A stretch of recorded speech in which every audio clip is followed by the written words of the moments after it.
standing abductor machine. So Panatta has this great piece of equipment that instead of sitting, we're going to stand so we can put a little bit more emphasis on the glutes and the adductor muscles themselves. So when using this, it's really good to keep your chest high. A lot of people like to hunch over and throw their glutes and their hips too far back in a hinge motion. When we do that, we lose a lot of that traction through our glute maximus.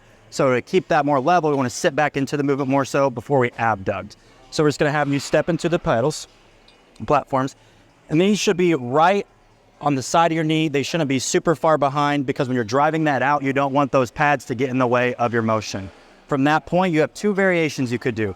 You can either drop your hips back more so and keep your chest more over top of your knees, and then adduct out, abduction, good. And you really want to emphasize the squeeze out, hold, and slow on the way back in. Never want to let those weights touch. That's one variation you can do. The other one, we're going to sit back a little bit more, chest a little bit higher like you're sitting in a chair. We're going to do that same movement. Big emphasis on the squeeze, big emphasis on the squeeze, and then slow on the way back in. Good. And as we squeeze those out, we're squeezing the air out. And as we're coming back in, we're inhaling through our nose and exhaling through our mouth.